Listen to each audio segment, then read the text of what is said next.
Hello student, स्वागत है आप सभी का आरवी ट्यूशन क्लासेस के यूट्यूब प्लेटफॉर्म पर। दोस्तों, आज की इस वीडियो में हम ITI first year electrician trade theory का सिलेबस डिस्कस करने वाले हैं। क्योंकि दोस्तों आप जानते हो किसी भी युद्ध में जाने से पहले हमें रणनीति बनानी पड़ती है। तो आज की इस वीडियो में हम ये जानने वाले हैं कि हमारे आईटीआई फर्स्ट ईयर में ट्रेड थ्योरी में क्या क्या सिलेबस है, क्या क्या टॉपिक है और हमें पूरी साल किस तरह से पढ़ाई करनी है जिससे कि हमारा टाइम पर सिलेबस खत्म हो और साथ ही साथ हम ट्रेड थ्योरी को अच्छे से समझ पाएं और हमारे नोट्स भी प्रॉपर बन पाएं। तो ये सारी की सारी बातें आज की इस वीडियो में हम करने वाले हैं। तो इस वीडियो को एंड तक कंप्लीट देखिएगा क्योंकि ये वीडियो ना आपके लिए मोस्ट पावरफुल होने वाली है। क्योंकि अगर आपने ये वीडियो देख ली तो मैं आपको सारी चीजें बता दूंगा कि आप इलेक्ट्रीशियन ट्रेड थ्योरी में कैसे स्कोर अच्छा कर सकते हो। क्योंकि आप जानते होंगे इलेक्ट्रीशियन ट्रेड थ्योरी में ही सबसे ज्यादा मार्क्स के क्वेश्चन पूछे जाते हैं। 38 क्वेश्चन आपके आएंगे जो कि हर एक क्वेश्चन 2 नंबर का होता है ना। 76 नंबर के आपके यहाँ से क्वेश्चन बन जाते हैं। तो आपको करना क्या है, इन्हें अच्छे से पढ़ना है जिससे कि आप इन्हें अच्छा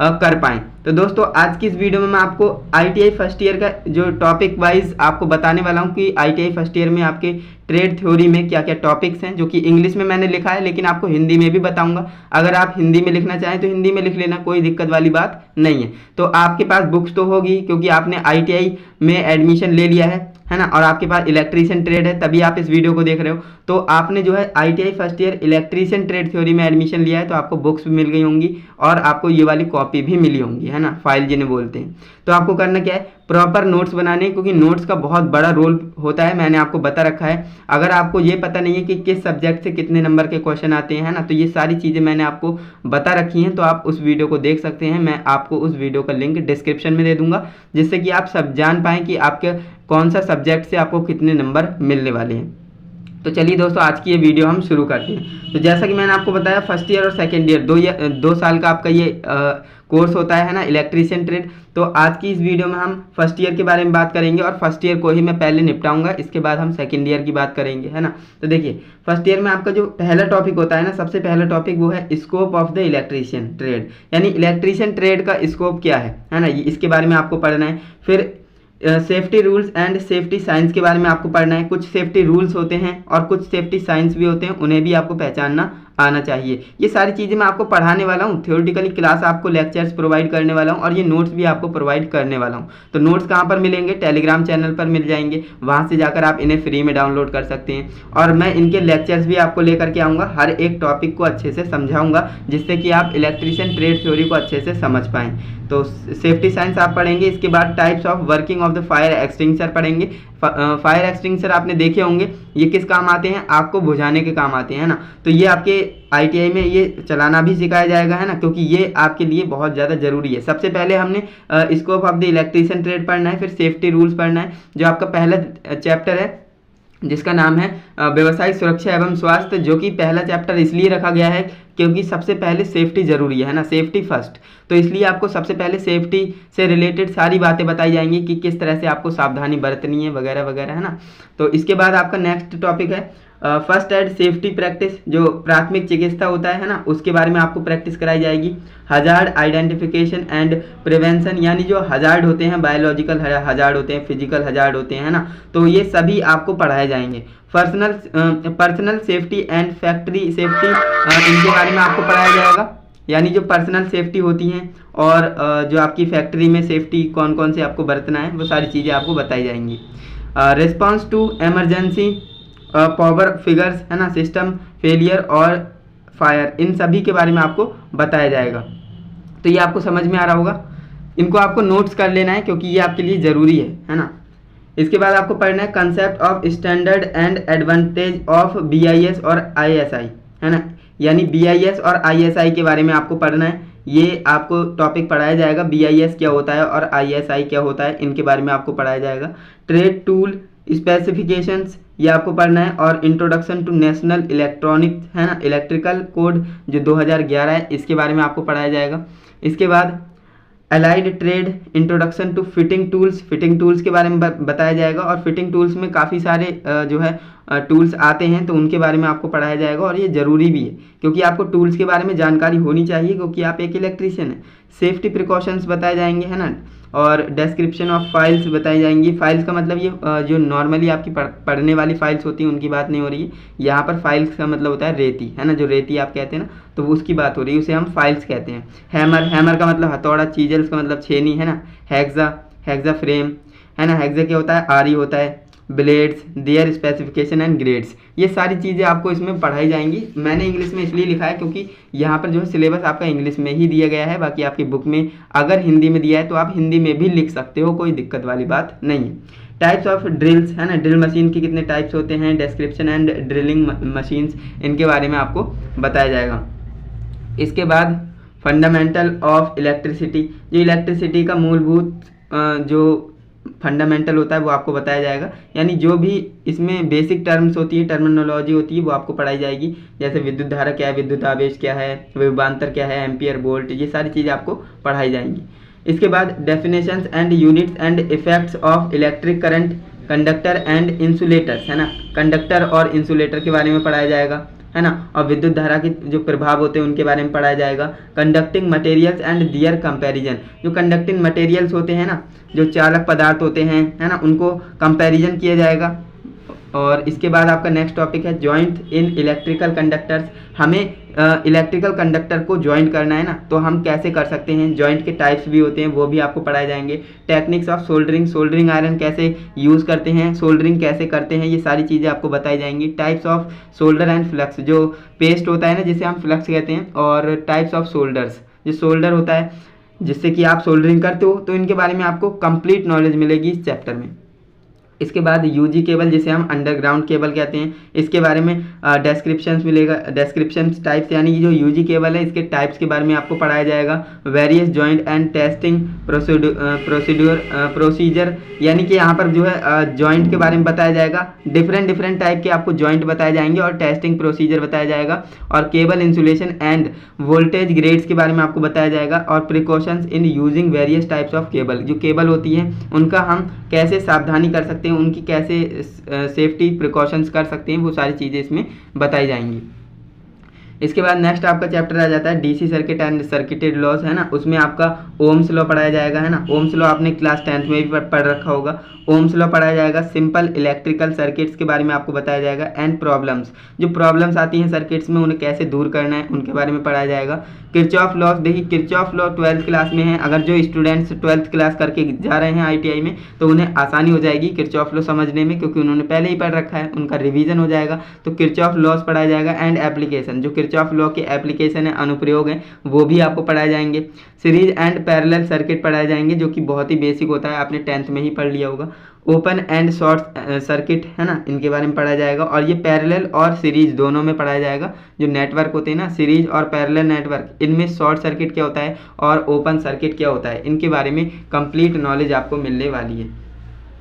इसके बाद नेक्स्ट हमारा टॉपिक हो जाएगा laws of resistance and various types of resistors. जो रजिस्टर्स होते हैं ना, यानी जिन्हें हम रेजिस्टेंस कहते हैं, तो रेजिस्टेंस के क्या नियम होते हैं और इनके क्या क्या डिफरेंट टाइप्स होते हैं, उनके बारे में पढ़ाया जाएगा। और व्हीटस्टोन ब्रिज, जो कि आपने क्लास 10-12 में ही पढ़ लिया होगा, तो व्हीटस्टोन ब्रिज के बारे में आपको पढ़ाया जाएगा।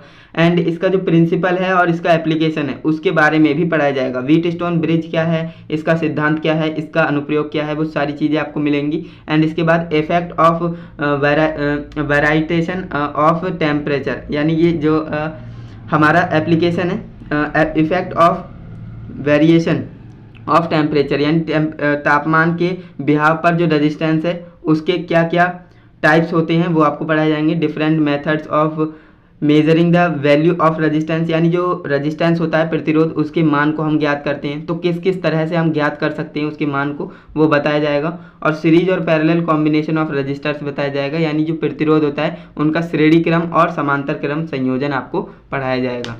इसके बाद मैग्नेटिक टर्म्स, जो मैग्नेटिक वाला चैप्टर आपका यहाँ से स्टार्ट हो जाता है ना, मैग्नेटिक टर्म्स और magnetic materials and properties of magnet, इनके बारे में आपको पढ़ाया जाएगा। Principle and laws of electromagnetism, है ना, जो इलेक्ट्रोमैग्नेटिज्म का लॉ है वो आपको पढ़ाया जाएगा, यानी नियम। और self and mutually induced EMF, है ना, म्यूचुअली इंड्यूस्ड EMF क्या होता है, EMF की फुल फॉर्म होती है इलेक्ट्रोमैग्नेटिक EMF, है ना, इलेक्ट्रोमोटिव फोर्स होती है। क्या होती है? Electromotive force. तो इलेक्ट्रोस्टैटिक्स के बारे में पढ़ाया जाएगा, जिसमें कैपेसिटर होगा, डिफरेंट टाइप्स के कैपेसिटर आपको पढ़ाए जाएंगे, फंक्शंस, है ना, ग्रुप्स और इसके यूजेस आपको बताए जाएंगे, है ना।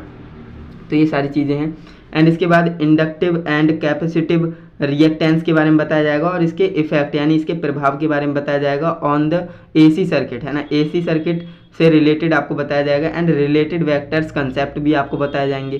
Comparison and advantage of DC and AC system, यानी जो AC और DC सिस्टम है उनका एडवांटेज, डिसएडवांटेज, कंपैरिजन, ये सारी चीज़ें आपको पढ़ाई जाएंगी। Related terms, frequency, instantaneous value, RMS जिसे हम कहते हैं, RMS वैल्यू, है ना, एवरेज वैल्यू, ये सारी की सारी चीज़ें आपको पढ़ाई जाएंगी। हो सकता है आपको सिलेबस देखकर डर लग रहा हो, डरने वाली कोई बात नहीं, सारी चीज़ें आपने पढ़ रखी हैं, है ना। तो ये सारी चीज़ें आपका क्या है, रिवीजन होगा। ITI में ट्रेड थ्योरी में जो है पढ़ना काफ़ी आसान है, आपको करना क्या है, अच्छे से तैयारी करनी है। बाकी मैं आपको लेक्चर्स प्रोवाइड करने ही वाला हूँ।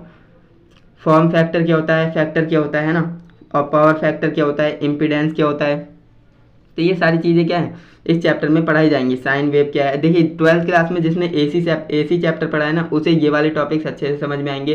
फैक्टर क्या है, फॉर्म फैक्टर क्या है, पावर फैक्टर क्या होता है, इम्पीडेंस क्या होता है ना, sine wave, phase and phase difference, है ना, और जो आपका एक्टिव एंड रिएक्टिव पावर होता है, ये भी उन्हें अच्छे से आएगा जिसने क्लास 12th में AC चैप्टर पढ़ा है। Single phase and 3 phase system, है ना, problems on AC circuit, AC circuit में प्रॉब्लम्स आएंगी तो उन्हें हम कैसे दूर करेंगे वगैरह वगैरह, ये सारी चीज़ें आपको इस चैप्टर में मिलेंगी। और इस चैप्टर से ही मैक्सिमम स्टूडेंट्स को डर लगता है, क्योंकि AC सर्किट सबसे टफ चैप्टर होता है ना, प्रत्यावर्ती धारा वाला, क्योंकि यहाँ पर जो है मैथ्स बहुत ज़्यादा यूज होती है। इसके बाद advantage of AC polyphase system, concept of 3 phase star and delta connection. Star connection क्या है, डेल्टा कनेक्शन क्या है, हालांकि इसके ऊपर मैंने अभी वीडियो डाल रखी है चैनल पर, अगर आपने नहीं देखा है तो देख लेना, अगर आप पहले ही इन चीज़ों को सीखना चाहते हो, है ना। तो मैंने स्टार डेल्टा कनेक्शन क्या होता है, इन पर न्यूमेरिकल भी आपको बताएं। और ये एक ऐसा टॉपिक है जो आपके ITI में तो काम आएगा, साथ ही साथ कॉम्पिटिशन में भी काम आने वाला है ना। लाइन एंड फेज वोल्टेज क्या होता है, current and power in a 3 phase circuit, है ना, with balance and unbalance load, यानी बैलेंस कंडीशन में और अनबैलेंस कंडीशन में 3 फेज सर्किट, है ना। जो करंट होगा, जो पावर होगा, वो 3 फेज में क्या होगा वो आपको बताना पड़ेगा बैलेंस और अनबैलेंस्ड कंडीशन में। फेज सीक्वेंस मीटर आपको पढ़ना पड़ेगा। फेज सीक्वेंस मीटर क्या होता है, तो फेज को मापने वाला, है ना, फेज के सीक्वेंस को मापने वाला फेज सीक्वेंस मीटर कहलाता है। दोस्तों नेक्स्ट आपका चैप्टर होता है सेल और बैटरी, जिसमें कि आपको पढ़ना होता है chemical effect of electric current. जो इलेक्ट्रिक करंट है, विद्युत धारा है, उसका रासायनिक प्रभाव आपको पढ़ना है और उसके नियम को आपको पढ़ना है, और इलेक्ट्रोलिसिस के बारे में आपको पढ़ना होगा। Explanation of anode and cathode, जो एनोड और कैथोड क्या होते हैं इनके बारे में आपको पढ़ना है। टाइप्स ऑफ सेल्स के बारे में पढ़ना है, सेल कितने प्रकार के होते हैं, इनके एडवांटेज डिसएडवांटेज आपको पढ़ने हैं, और इनके एप्लीकेशंस अनुप्रयोग आपको पढ़ने हैं। लेड एसिड सेल क्या होता है, principle of operation and components, types of battery charging, ये आपको पढ़ना है। सेफ्टी प्रिकॉशंस और टेस्ट इक्विपमेंट, ये सभी चीज़ें आपको इस चैप्टर में पढ़नी है। तो दोस्तों इस चैप्टर में आगे आपको पढ़ना है basic principles of electroplating. Electroplating का प्रिंसिपल सिद्धांत क्या है, और कैथोडिक प्रोटेक्शन क्या होता है, और ग्रुपिंग ऑफ सेल्स क्या होता है, जो सेलों का संयोजन होता है वो हम किस तरह से करते हैं। For specific voltage and current, हमें कोई स्पेसिफिक वोल्टेज या करंट चाहिए तो हम उसके लिए किस तरह से सेल को ग्रुपिंग करेंगे। And principle and operations of solar cell, है ना, सोलर सेल का ऑपरेशंस, ये सारी चीज़ें आपको इनमें पढ़ने को मिलेंगी। इसके बाद आपका नेक्स्ट चैप्टर स्टार्ट हो जाता है जो कि IE रूल्स होता है ना, Indian electrical rules on electrical wiring. जो इलेक्ट्रिकल वायरिंग आप करते हो तो उसमें क्या क्या रूल्स होते हैं, लगभग 21 रूल्स हैं, उन्हें आपको पढ़ना है। And types of domestic and industrial wiring, study of wiring accessories, ये आपको पढ़ना है। एग्जाम्पल के तौर पर जैसे स्विच हो गया, फ्यूज़ हो गया, है ना, रिले हो गया, MCB, ELCB, MCCB एक्सेट्रा, इस तरह से जो भी एक्सेसरीज होती हैं वो आपको पढ़नी होंगी इस चैप्टर में। Grading of cables and current rating, ये आपको पढ़ना है। Principle of laying out of the domestic wiring and voltage drop concept आपको पढ़ना है कि वोल्टेज ड्रॉप क्या होता है ना, इनके बारे में आपको पढ़ना होगा। इसके बाद नेक्स्ट हमारा टॉपिक होता है पीवीसी कंड्यूट एंड केसिंग केपिंग, जो वायरिंग सिस्टम होता है उनके बारे में पढ़ेंगे। जैसे पीवीसी वायरिंग होती है एक, और एक आपकी होती है केसिंग केपिंग वायरिंग। पीवीसी वायरिंग आपके जो दीवार के अंदर होती है और केसिंग केपिंग दीवार के ऊपर होती है। तो डिफरेंट टाइप्स ऑफ वायरिंग आप पढ़ेंगे, पावर कंट्रोल है ना, कम्युनिकेशन एंड एंटरटेनमेंट वायरिंग, ये सारी की सारी आप पढ़ेंगे है ना। वायरिंग सर्किट्स प्लानिंग के बारे में आप पढ़ेंगे, एंड परमिसिबल लोड के बारे में आप पढ़ेंगे, एंड सब सर्किट्स के बारे में, एंड मेन सर्किट के बारे में आप इस चैप्टर में पढ़ने वाले हैं। तो ये भी चैप्टर आपके लिए इंपॉर्टेंट है, क्योंकि इलेक्ट्रिकल वायरिंग एक इलेक्ट्रिशियन को अच्छे से आनी चाहिए है ना। एस्टिमेशन ऑफ लोड है ना, लोड कैसे ज्ञात करेंगे आप, एंड केबल साइज है ना, केबल साइज के बारे में आपको पढ़ना है। Bill of material and cost है ना, inspection and testing of wiring installation, and जो आपकी स्पेशल वायरिंग सर्किट्स होते हैं, फॉर एग्जांपल गोडाउन वायरिंग हो गया, टनल वायरिंग हो गया है ना, वर्कशॉप वायरिंग हो गया। तो ये सभी वायरिंग के बारे में आपको पढ़ना होगा है ना। स्टेयरकेस वायरिंग, ये सभी वायरिंग आपको इस चैप्टर में पढ़ने को मिलेंगी। इंपॉर्टेंस ऑफ अर्थिंग, अर्थिंग का क्या महत्व है वो आपको इस चैप्टर में पढ़ना होगा। प्लेट अर्थिंग क्या होती है, एंड पाइप अर्थिंग क्या होती है, इनके मेथड्स क्या क्या होते हैं, IEE रेगुलेशंस क्या क्या होते हैं वो आपको पढ़ने हैं। और अर्थ रेजिस्टेंस क्या होता है, और अर्थ लीकेज जो करंट होता है वो क्या होता है, सर्किट ब्रेकर, जिसे हम ELC भी कहते हैं, earth current earth leakage circuit breaker है ना। तो इसे आपको पढ़ना है। ये भी काफ़ी आसान है समझना, बाकी मैं आपको समझाऊंगा ही। इसके बाद नेक्स्ट आपका है लॉज ऑफ इल्यूमिनेशन, जो आपका प्रकाश वाला चैप्टर है ना, प्रदीप्ति, वो आपको इस चैप्टर में पढ़ना होगा। लॉज ऑफ इल्यूमिनेशन, इल्यूमिनेशन के क्या क्या नियम हैं, और टाइप्स ऑफ इल्यूमिनेशन सिस्टम, जो इल्यूमिनेशन है प्रदीप्ति है, इसके क्या क्या प्रकार होते हैं। इल्यूमिनेशन फैक्टर क्या क्या होते हैं, इंटेंसिटी किसे कहते हैं, intensity of light. Types of lamps, जो लैंप्स होती हैं वो कितने प्रकार की होती हैं, एडवांटेज क्या क्या होते हैं, डिसएडवांटेज क्या क्या होते हैं, और इनके अनुप्रयोग एप्लीकेशंस क्या क्या होते हैं। And calculations of luminance and efficiency, ये आपको पढ़ना है। ल्यूमिनेस इंटेंसिटी के बारे में भी आपको इस चैप्टर में पढ़ना है। तो इसमें काफ़ी सारी ऐसी टर्म्स हैं जो कि CBT एग्जाम में पूछी जाती हैं, और मात्रक फॉर्मूले इसमें भरमार है ना। तो आपको करना क्या है, इसे अच्छे से पढ़ना है। नेक्स्ट आपका टॉपिक है classification of electrical instruments and essential forces required in indicating instrument. देखिए इंडिकेटिंग होता है और एक इंडिकेटिंग होता है ना, तो इनका कंफ्यूज मत होइएगा। बाकी आपको जब मैं लेक्चर प्रोवाइड करूंगा तो आपको अच्छे से समझाऊंगा। Classification of electrical instrument and essential forces required in indicating instruments है ना। PMMC and moving iron instrument क्या होता है, इसके बारे में पढ़ना है। Measurement of various electrical parameters जो होते हैं उनके बारे में आपको पढ़ना होगा। इसके बाद using different analog and digital instruments, measurement of energy in 3 phase circuits, automatic meter reading जो होती है, इंफ्रास्ट्रक्चर एंड स्मार्ट मीटर के बारे में पढ़ना है। Concept of prosumer and distributed generation जो होती है ना, डिस्ट्रीब्यूटेड जनरेशन किसे कहते हैं, जहाँ पर जो है इलेक्ट्रिसिटी को डिस्ट्रीब्यूट किया जाता है ना। Electrical supply requirements and smart meter जो होता है उसे detecting clearing the tamper and notification of meter. ये सारे के सारे टॉपिक्स को आपको इस चैप्टर में पढ़ना होगा। इसके बाद नेक्स्ट हमारा है एरर्स होती हैं, त्रुटियां हैं ना, और उनके करेक्शंस इन मेजरमेंट। तो मेजरमेंट में त्रुटि भी होगी और उसको करेक्शन भी करना होगा है ना, तो ये आपको पढ़ना है। Loading effect of voltmeter and voltage drop effect of ammeter in circuit है ना। Extension of range and calibration of measuring instrument, जो मेजरिंग इंस्ट्रूमेंट्स होते हैं उनकी कैलिब्रेशन रेंज, जो एक्सटेंशन ऑफ रेंज होती है उसके बारे में आपको पढ़ना होगा। इसके बाद हमारा नेक्स्ट टॉपिक है working principle and circuit of common domestic equipment and appliances, concept of natural and earth. यानी जो हमारे अप्लायंसेस होते हैं, इक्विपमेंट होते हैं, डोमेस्टिक अप्लायंसेस है ना, वो आपको पढ़ने हैं। हर एक अप्लायंसेस के बारे में पढ़ना है, जैसे फराटा फैन हो गया, सीलिंग फैन हो गया है ना, इनकी वाइंडिंग हो गई, एंड आयरन हो गया। तो ये काफ़ी सारे ऐसे टॉपिक्स हैं जो कि आपको इस चैप्टर में पढ़ने हैं। Working principle, construction and classification होगा यहाँ पर, क्लासिफिकेशन है ना, क्लासिफिकेशन ऑफ ट्रांसफॉर्म और सिग्नल आपको पढ़ना है। Single phase and 3 phase transformers के बारे में पढ़ना है।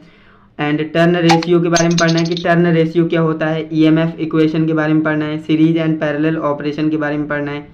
ऑफ ट्रांसफार्मर, जो ट्रांसफार्मर का सीरीज और पैरेलल ऑपरेशन होता है ना, वोल्टेज रेगुलेशन क्या होता है, और जो एफिशिएंसी है ऑटो ट्रांसफार्मर की, है ना, और जो इंस्ट्रूमेंट ट्रांसफार्मर की एफिशिएंसी है उनके बारे में आपको पढ़ना है, सीटी और पीटी जिसे बोला जाता है।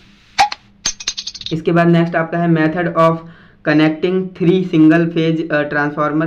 3 सिंगल फेज ट्रांसफार्मर को कैसे कनेक्ट करते हैं, उसकी क्या विधि होती है फॉर 3 फेज ऑपरेशन में, है ना। Types of cooling protective devices, यानी जो कूलिंग आप किस तरह से करेंगे ट्रांसफार्मर को, एंड बुशिंग क्या होता है, और टर्मिनेशन क्या होता है, एक्सेट्रा, ये सारी चीज़ें आप इस चैप्टर में पढ़ेंगे। Testing of transformer oil material used for winding and winding wires in small transformer, जो छोटा ट्रांसफार्मर होता है उसमें वाइंडिंग वायर्स के बारे में आप पढ़ेंगे, किस तरह से वाइंडिंग करते हैं ट्रांसफार्मर की, वो सारी चीज़ें।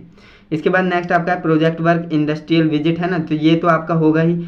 ये आपका लगभग 14 दिन से, है ना, 14 या 15 दिन का होता है, और कहीं कहीं 30 दिन का भी होता है ना। जो प्रोजेक्ट वर्क और इंडस्ट्रियल विजिट के लिए आप जाते हो तो 15 दिन या फिर 30 दिन का होता है, हो सकता है आपके ITI में 15 दिन का हो या फिर 30 दिन का हो। तो यहाँ पर ये सारी चीज़ें हैं। बाकी आपको जब विजिट के लिए जाएंगे तो वहाँ पर आप काफ़ी सारी चीज़ों को समझेंगे। Overload protection of electrical equipment, automatic control of street light, night lamp, है ना, तो ये आपके क्या, ये आपके प्रैक्टिकल हैं, तो आप इन्हें बना सकते हो। Fuse and power failure indicating using relays और डोर अलार्म्स, है ना, indicator, decorative lights and electrical flasher, तो ये आप सारी चीज़ें बना सकते हो। ये आपके क्या हैं, ये आपके प्रैक्टिकल्स हैं, तो इन्हें आप जो है परफॉर्म कर सकते हो अपने प्रैक्टिकल एग्जामिनेशन में। तो हमने जो है अभी तक क्या क्या डिस्कस किया, हमने कंप्लीट फर्स्ट ईयर का सिलेबस डिस्कस किया है। बाकी अगर आप आपकी बुक में इसे हिंदी में लिखा हो तो आप हिंदी में लिख लेना, जैसे आप कंफर्टेबल हो वैसे आप इसे लिख लेना। बाकी मैं जो आपको लेक्चर्स प्रोवाइड करने वाला हूँ वो आपको हिंदी में ही मिलने वाले हैं, तो उसकी टेंशन बिल्कुल भी मत लीजिए। ये सिलेबस बताना ज़रूरी था क्योंकि जिससे आपको पता लग पाए कि हाँ हमें क्या क्या पढ़ना है और कैसे पढ़ना है ना। तो बाकी मैंने आपको बताया काफ़ी आसान है, ITI का फर्स्ट ईयर का सिलेबस काफ़ी आसान होता है।